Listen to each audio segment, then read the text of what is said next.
She's young. She'll pay what I owe. That was the moment I realized my life had just been sold for a number I never even heard. I didn't scream. I didn't run. I just stood there behind the kitchen door, my hands still covered in flour from the dough I'd been kneading, listening to my father's voice like it belonged to someone else, someone colder, someone I didn't recognize anymore. The clock on the microwave read 11:42 p.m., blinking because we never fixed it after the last outage, and the house smelled like stale beer and burnt coffee, the kind that sits too long on a hot plate until it turns bitter. I remember thinking something stupid, like how the dough would overproof if I didn't get back to it soon. That's how denial works, I guess. It gives you small things to hold onto while everything bigger collapses quietly around you. My name is Emily Carter, I'm 23 years old, and that night, I learned exactly how much I was worth to the only family I had left. I heard the front door open not long after the call ended, slow and deliberate, like whoever was coming in didn't need permission. My father didn't say a word. He just stood there in the living room, pacing, running his hands through his thinning hair, muttering under his breath like he was trying to convince himself this was just another deal, just another bad decision that would somehow fix everything. It never did. It never had. I stepped out from the kitchen finally, wiping my hands on a dish towel, my heart beating so loud I was sure he could hear it. "Who were you talking to?" I asked, and even to my own ears, my voice sounded too calm, too steady for someone who already knew the answer. He looked at me then, really looked at me, and for a second, something like guilt flickered across his face, but it disappeared just as fast as it came. "Get your things," he said. Just that. No explanation. No apology. Like I was being told to grab groceries from the car. "Why?" I asked, and that's when he said it, flat and empty. "Because you're going to help me fix this." I should have known then. Maybe I did. But part of me still wanted to believe there was a line he wouldn't cross. There wasn't. The headlights appeared through the front window a few minutes later, cutting through the darkness like a spotlight, and I felt something inside my chest tighten in a way I couldn't explain. The engine shut off. Silence followed. Heavy. Waiting. My father exhaled slowly, like he'd been holding his breath for years. "They're here," he said. And I realized, standing barefoot on that cracked linoleum floor, that whatever was about to happen next, there was no version of my life where I walked away from it unchanged. The door did not burst open. It opened slowly, like the person on the other side owned the house already and was simply choosing the moment to step in. 3 men entered first, all in dark suits that looked too expensive for our street, their shoes clean despite the cracked pavement outside, their eyes scanning everything without turning their heads. Then he walked in. Victor Blackwood did not raise his voice. He did not need to. The room shifted around him, like the air itself understood who he was. He was older than I expected, easily in his 60s, with silver threaded through his dark hair and a face that looked carved rather than aged. His coat was long, black, tailored, still carrying the faint scent of rain, and when his eyes settled on me, I felt it in my chest before I understood it in my mind. Not fear exactly. Something heavier. Something that made it hard to breathe. My father straightened his posture, suddenly eager, suddenly respectful in a way I had never seen him show anyone. "Mr. Blackwood," he said, forcing a smile that did not belong on his face. "I have everything ready." Everything. The word echoed in my head like it had weight. Victor did not answer him right away. Instead, he took a slow step forward, his gaze moving from the peeling paint on the walls to the flickering light above the sink, to the stack of unpaid bills on the counter, and finally back to me. He studied me the way someone studies a problem they are not sure they want to solve. "This is her," my father added quickly, gesturing toward me like I was something on display. I felt my hands curl into fists at my sides, the flour from earlier still clinging to my skin, grounding me in a reality that was slipping too fast. Victor's eyes did not leave mine. "What is your name, he asked, his voice low, steady, controlled in a way that made every word land heavier than it should. "Emily," I said, and I hated that my voice sounded smaller than I wanted it to. He nodded once, like he was filing the information away somewhere permanent. Then my father stepped forward, pulling a folded stack of papers from the table with shaking hands. "The agreement," he said, his voice quick now, almost relieved. "Everything is signed. Just like we discussed." He held the papers out, and for a moment, no one moved. Then Victor reached for them. His fingers were steady, precise, as he unfolded each page, scanning the lines with a calm that made the silence stretch longer than it should have. I watched his eyes move, watched the slight tightening in his jaw, and for the first time that night, something shifted in the room. Not louder. Not softer. Just different. He looked up slowly, his gaze landing on my father instead of me. "You signed this," he said, not as a question but as a fact. My father nodded quickly. "It is fair," he added, too fast, too eager. "She will go with you, and my debt is cleared." The words hit harder when spoken out loud. I felt something inside me go still, like a switch had been flipped. Victor glanced back at the paper, then at me again, and I could not read his expression, which somehow made it worse. "A daughter," he said quietly, almost to himself, "is not currency." My father's smile faltered. "With respect," he began, but Victor raised one hand, and the room fell silent instantly. No anger. No threat. Just control. Absolute and complete. Victor folded the contract once, then again, his movements slow, deliberate, like he was deciding something that could not be undone. I realized then that whatever happened next would not be about the deal my father thought he made. It would be about what this man decided it meant. And I had no idea which outcome was more dangerous. The sound of paper tearing should not have felt louder than it was, but in that moment, it did. Sharp. Final. Victor. Blackwood did not rush it. He tore the contract cleanly down the middle, then again, until the pages that were supposed to define my future were nothing more than loose fragments falling onto our kitchen floor. My father stared at them like he had just watched money burn. "What are you doing?" he asked, his voice cracking in a way I had never heard before. Victor did not look at him immediately. He let the silence stretch, let the weight of what he had just done settle into the room, into the walls, into me. Then he spoke, calm as ever. Correcting a misunderstanding. My father took a step forward, panic creeping into his posture. "That was the agreement," he insisted, his words rushing now, desperate. "You said you would clear the debt. You said you would take her. Take her." Hearing it again made something cold settle under my skin, but Victor's expression did not change. "I said I would handle your debt," he replied, his tone precise, each word placed exactly where it needed to be. "I did not agree to purchase a human being." The distinction landed like a crack in the foundation of everything my father had been relying on. "You cannot just walk away," my father said, louder now, his control slipping. "You owe me that." Victor's eyes lifted slowly, and the temperature in the room seemed to drop without warning. "I owe you nothing," he said. Not raised. Not harsh. Just absolute. One of the men behind him shifted slightly, not aggressive, not threatening, just present in a way that made it clear this conversation had boundaries my father could not cross. Victor reached into his coat then, pulling out a thin leather folder and placing it on the table with deliberate care.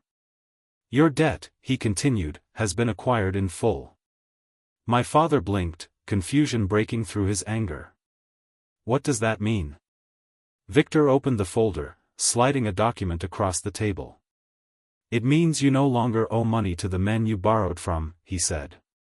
"You now owe nothing at all." The words should have sounded like relief. They did not.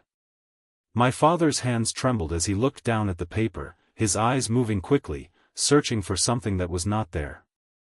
"Then where?" Is my compensation? He demanded, his voice rising again, grasping for control that was already gone. Victor's gaze shifted to me for the briefest second before returning to him. You were compensated the moment she stopped being part of your debt, he said. I felt my breath catch.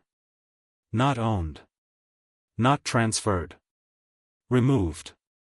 It took my mind a second to catch up with what he was saying, and when it did, it left me unsteady in a different way. My father laughed then, a short, hollow sound that held no humor. You think you can just take her away from me, he said, shaking his head. She is my daughter. Victor closed the folder slowly, his movements unhurried, controlled, like time itself worked differently for him. No, he said quietly. She is not something you get to claim after trying to trade her. The words did not echo. They did not need to. They stayed exactly where they landed, heavy and undeniable. My father looked at me then, really looked, like he was seeing me for the first time in a way that had nothing to do with care and everything to do with loss. You are not going anywhere, he snapped, reaching for something that sounded like authority but felt like habit. I did not move. I could not. Because for the first time in my life, someone else had already decided that sentence did not belong to him anymore. Victor stepped back slightly, giving space, not taking it, and when he spoke again, it was not to my father. It was to me. You have a choice now, he said, his voice softer, but no less certain. You can stay here, exactly as things have been. His eyes flicked briefly toward the room, the peeling walls, the weight of everything I had learned to survive. Or you can walk out that door, and this ends tonight. Ends. The word sounded too simple for something that had defined my entire life. I looked at the torn pieces of paper on the floor, at my father standing there with nothing left to bargain with, and then at the man who had just erased a future I did not want but had no power to refuse. And I realized the unthinkable part was not that I had been sold. It was that someone had refused to buy me. I did not remember deciding to move, but suddenly I was stepping forward, past the torn pieces of paper on the floor, past the man who had raised me but never really protected me, and toward the open door that led out into the night. The air outside felt colder than it should have been, sharp against my skin, like it was testing whether I was serious about leaving or not. My bare feet hesitated for half a second on the threshold, and in that moment, every version of my life tried to pull me back at once. The routine. The survival. The familiar kind of pain that at least I understood. Then I heard my father's voice behind me, louder now, desperate in a way that felt almost foreign. If you walk out that door, do not come back, he said, like it was a threat, like it still meant something. I paused, just long enough to feel the weight of it, then I kept walking. Because for the first time, the idea of not coming back did not feel like losing something. It felt like breathing. The driveway was narrow, cracked concrete leading to a black car that did not belong in our neighborhood. It sat there quietly, engine already running, headlights cutting through the darkness like a path I had not known existed until tonight. One of the men opened the back door without saying a word. Not forceful. Not rushed. Just, expected. I stopped a few feet away from the car, my arms wrapping around myself instinctively as the cold settled deeper into my bones. If I get in, I said, turning slightly to look back at Victor, who had followed me out but kept his distance, what happens next? It was not defiance. It was not fear. It was something in between, something that needed to understand the cost of the choice I was about to make. He did not answer immediately.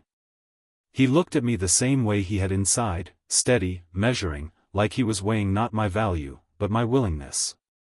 You leave this life behind, he said finally. That includes everything in it.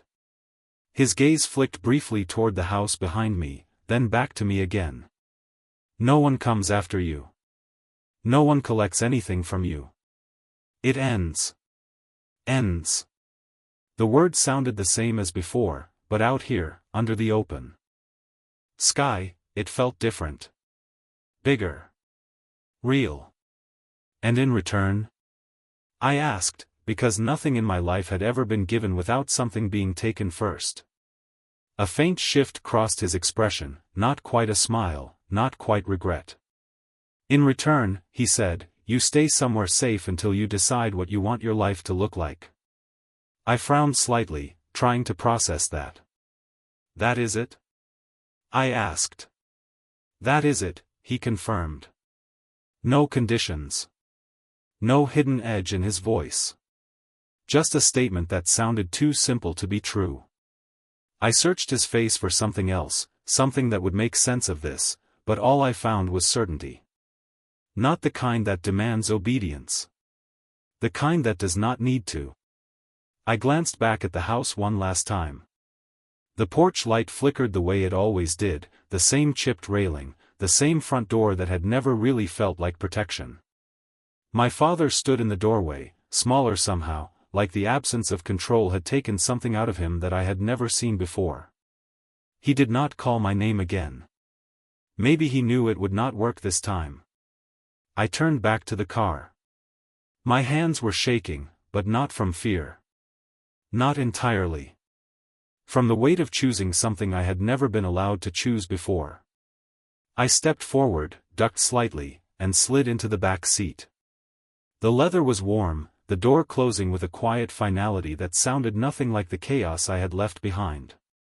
Through the window, I saw Victor walk around the car, his movements unhurried, composed, like this was just another decision in a long line of decisions he had already learned how to live with. When he opened the door and sat in the seat beside me, the space felt smaller, but not suffocating. Controlled. Intentional. The car began to move before I could say anything else, pulling away from the only place I had ever known, carrying me toward something I did not understand. I stared straight ahead, watching the streetlights blur past one by one, and realized that for the first time in my life, I was not being taken somewhere. I was going somewhere. And I had no idea what that meant. The car did not speed. It did not rush like I expected it to. It moved smoothly, steadily, like wherever we were going had already been decided long before I stepped inside. I kept my hands folded tightly in my lap, watching the reflection of passing streetlights flicker across the window, each one stretching and disappearing before I could focus on it. No one spoke for the first few minutes. The silence was not awkward. It was deliberate, like it belonged to him. I glanced once toward Victor, sitting beside me, his posture relaxed but precise, one hand resting lightly against the armrest, the other adjusting the cuff of his sleeve as if this was just another quiet drive home. Home. The word felt strange in my head, like something I had never fully understood. Where are we going? I asked finally, my voice softer than I intended but steady enough to carry. He did not look at me right away.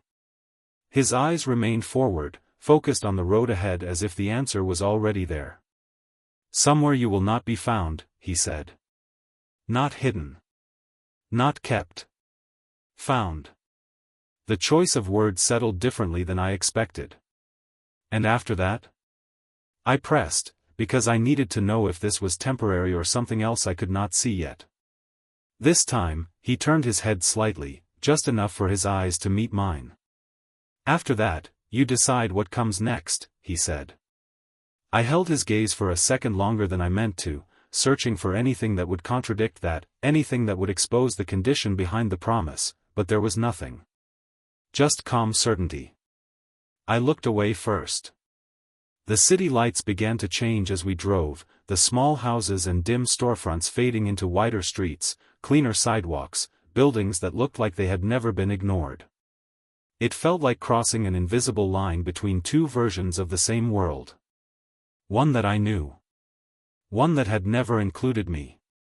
You said no one would come after me, I said quietly, more to myself than to him. That is correct, he replied. How? I asked, unable to stop myself.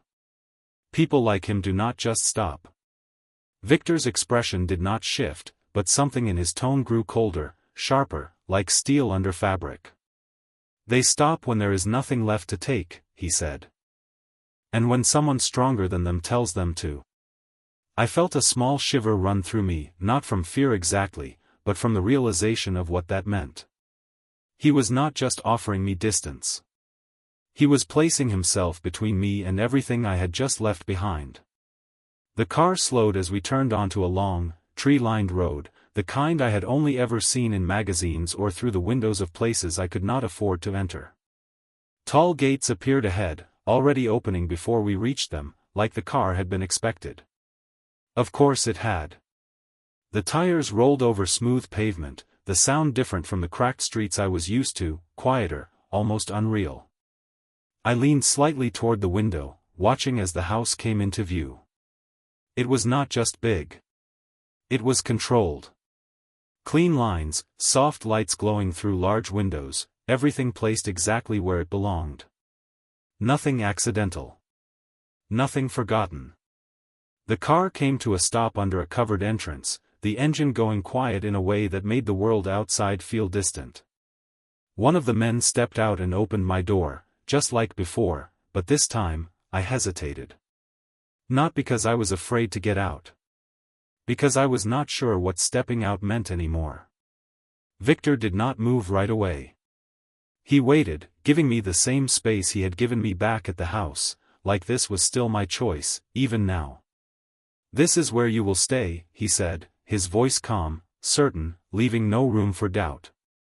I took a slow breath, the kind that reaches deeper than habit, and stepped out onto the polished stone beneath my feet. The air smelled different here. Cleaner. Quieter. Like nothing had ever been left to rot. I wrapped my arms around myself again, but this time, it was not to hold anything together. It was to feel where I was. Because standing there, under lights that did not flicker, in a place that did not feel like survival, I realized something I had not expected. This did not feel like being taken. It felt like being placed somewhere carefully. And I still did not know why. The door closed behind me with a soft click that sounded too gentle for something that felt this permanent. Inside, the house was quieter than anywhere I had ever been, the kind of quiet that did not come from absence, but from control. Every surface was clean, every light placed exactly where it needed to be, casting a warm glow that did not flicker or buzz. I stood just inside the entryway, unsure if I was supposed to move or wait or ask permission for something that no one had told me I needed.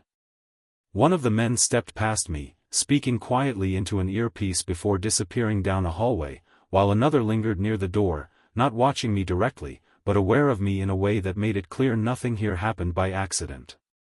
Victor walked in last, removing his coat with a smooth motion and handing it off without looking, like the house itself knew how to respond to him.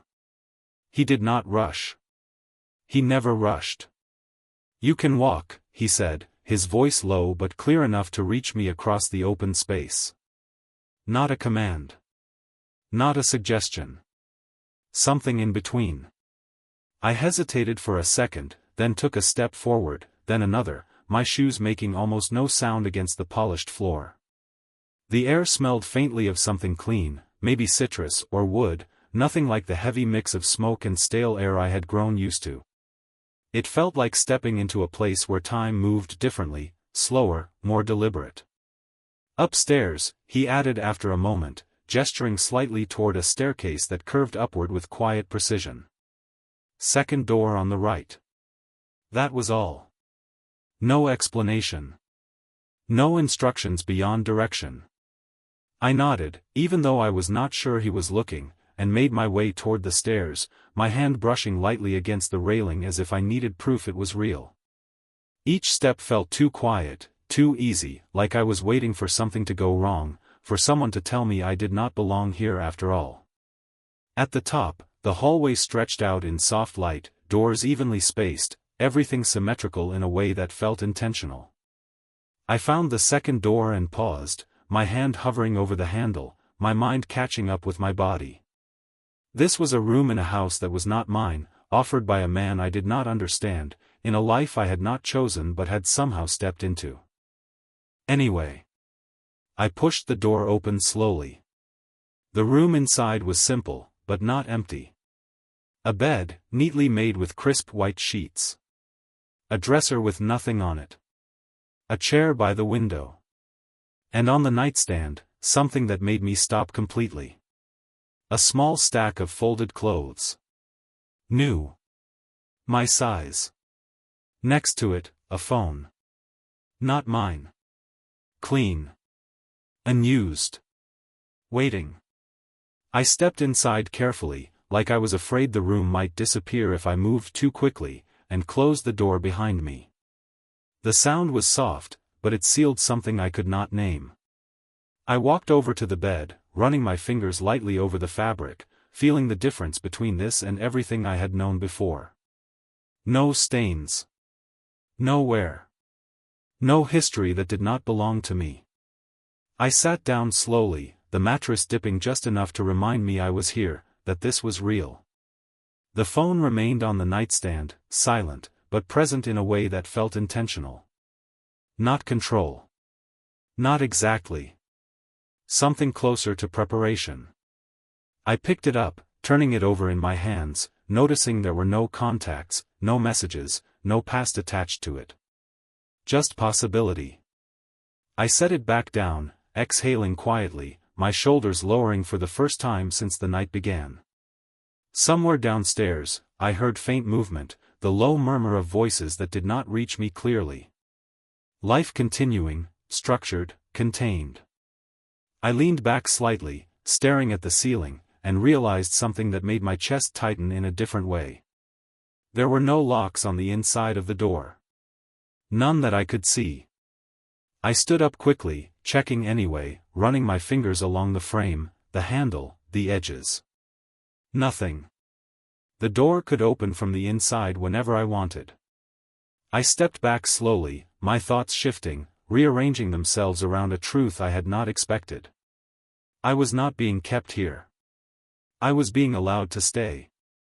And somehow, that felt more complicated than anything I had left behind. Sleep did not come easily, but it came eventually, the kind that pulls you under not because you feel safe, but because your body has nothing left to give. When I opened my eyes again, the room looked the same, unchanged, like it had been waiting for me to catch up to it. Soft light filtered through the window, pale and steady, telling me it was morning without needing a clock. For a few seconds, I forgot where I was. Then it all came back at once. The house. The car. The man who tore a contract like it meant nothing and somehow meant everything. I sat up slowly, the sheets shifting quietly around me, and listened. No shouting. No footsteps pacing outside the door. Just silence, controlled and distant. I swung my legs over the side of the bed, my feet touching the cool floor, grounding me in a space that still felt borrowed. The clothes on the nightstand were still there, neatly folded, untouched.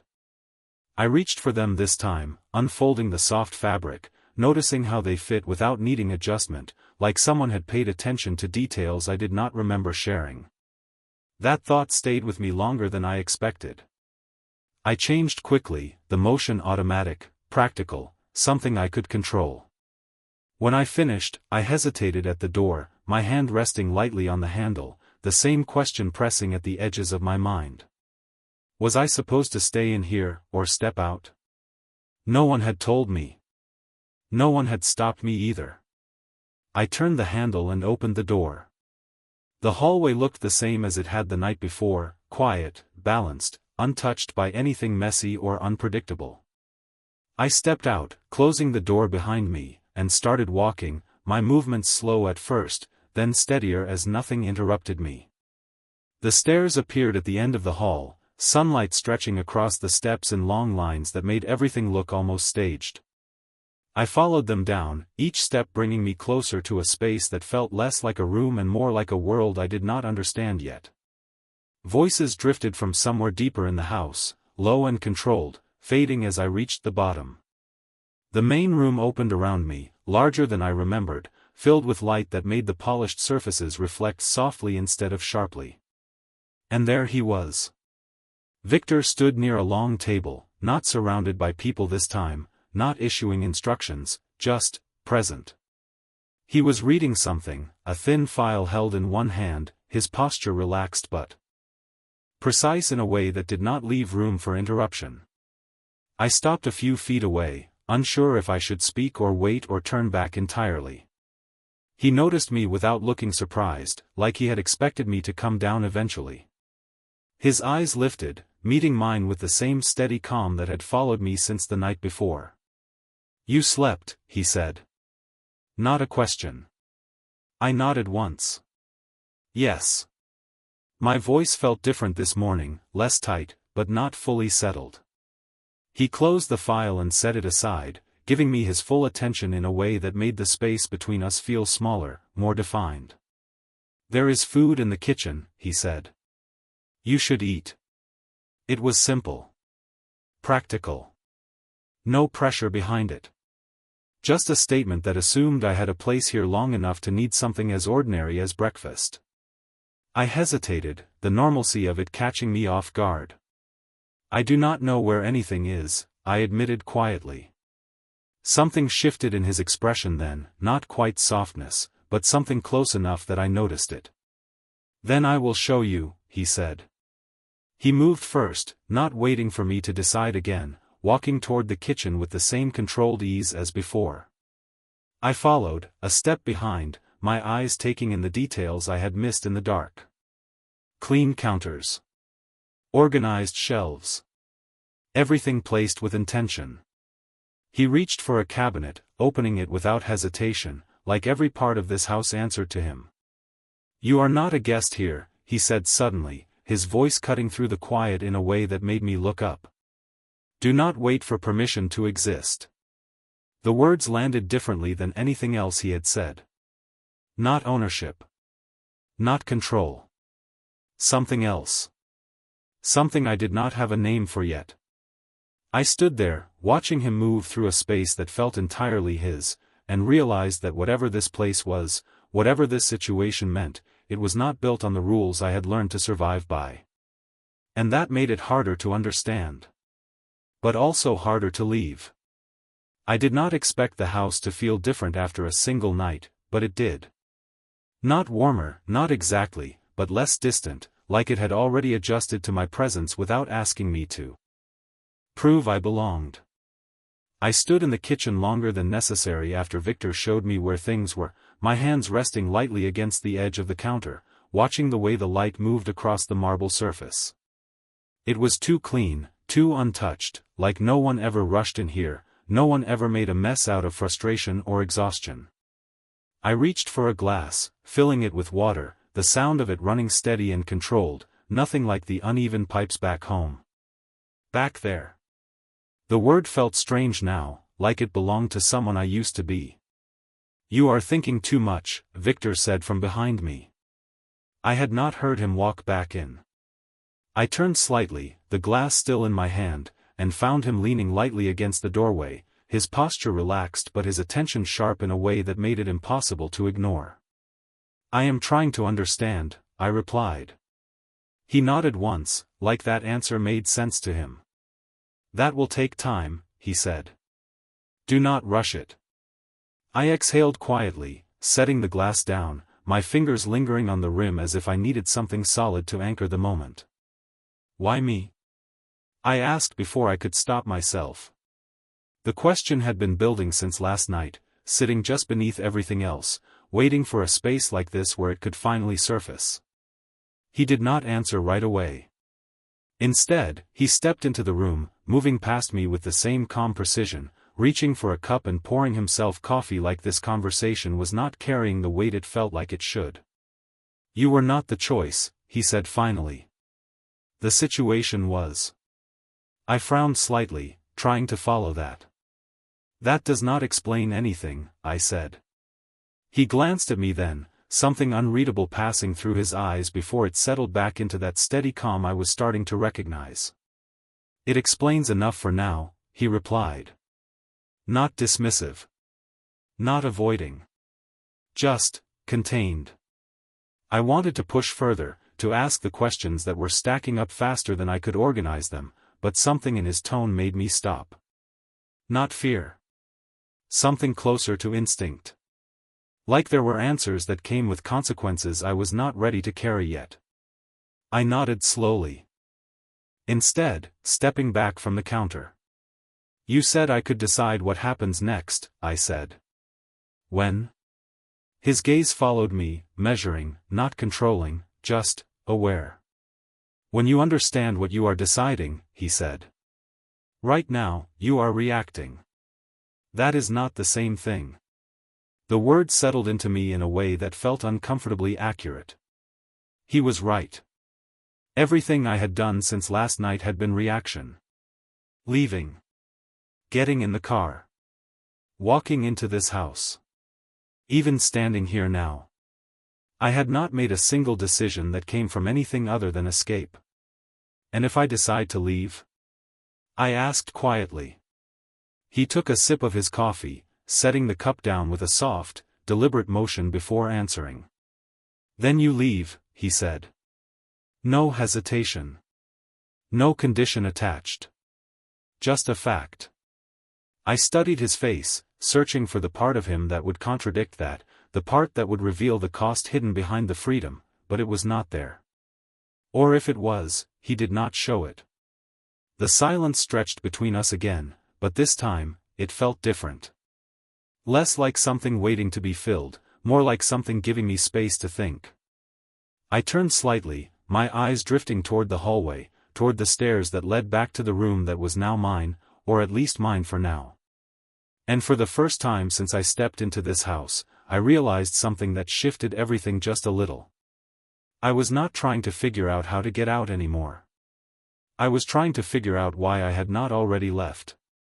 And that question felt far more complicated than anything I had asked so far. I did not notice the change at first.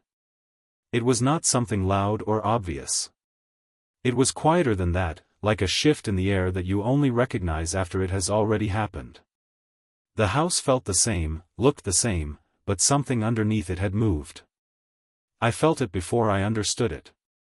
Victor did not say anything more after our conversation in the kitchen. He simply picked up the file he had been reading earlier and walked out, leaving me alone with thoughts that no longer felt as simple as escape or survival. I stayed there for a while, leaning against the counter, staring at nothing in particular, letting the silence press in until it started to feel familiar instead of foreign. Then I moved. Not because I had to, but because standing still was starting to feel like a decision I was not ready to make. I walked through the house slowly, not hiding it this time, not trying to stay invisible. The hallway stretched out in front of me, leading to rooms I had not seen yet, doors that were closed but not locked, spaces that felt like they belonged to a life I had not been invited into, but had not been excluded from either. I passed one room with the door slightly open, just enough for light to slip through. I hesitated, my hand brushing against the edge of the door before pushing it open a little more. Inside, the air felt different. Not newer. Not cleaner. Just preserved. Like time had stopped there and everything else had moved on without it. The room was not large, but it was careful.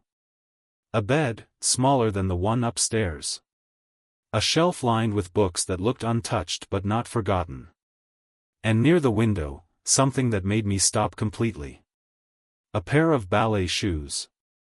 Worn, but placed perfectly side by side, like they had been taken off and set down with intention that had never been interrupted. I stepped inside slowly, my eyes moving across the space, taking in the details that felt too specific to be accidental. This was not a guest room. This was not something prepared for someone new. This was something that had already belonged to someone else. Someone who was no longer here. I did not need to ask to understand that.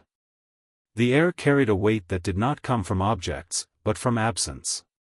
I reached out without thinking, my fingers brushing lightly against the edge of the shelf, feeling the thin layer of stillness that had settled over everything.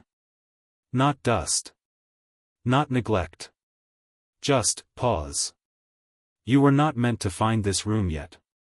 His voice came from behind me, low and steady, not sharp, but enough to pull me back from whatever I had been stepping into. I turned slowly, my hand dropping back to my side as I faced him. Victor stood in the doorway, not blocking it, not closing it off, just present in a way that made the space feel smaller without taking anything away from it. I was not looking for it, I said quietly. He nodded once, like he believed me. Or like it did not matter either way. His gaze moved past me briefly, taking in the room in a way that was different from how he looked at everything else. Less controlled. Less distant. Not emotional, but aware. Whose room is this? I asked, even though part of me already knew the answer would not be simple. He did not respond immediately. The silence stretched, but it was not empty. It was full of something he was deciding whether or not to say. Someone who should still be here, he said finally. The words were quiet, but they carried more weight than anything else he had said to me so far. I felt something shift in my chest, not pity, not fear, something else that I could not quite name yet. I glanced back at the ballet shoes, then at him again. Is that why you brought me here? I asked. The question came out softer than I intended, but it did not lose its edge. His eyes met mine, steady as always, but this time, there was something behind them that had not been there before. Not weakness. Not regret. Something closer to memory. No, he said. Just that. No explanation. No expansion. But this time, the answer did not feel complete. And I realized something then that made everything more complicated than before. Whatever reason he had for stepping into my life that night, it had nothing to do with money. And that meant I was standing inside a story I had not even begun to understand yet.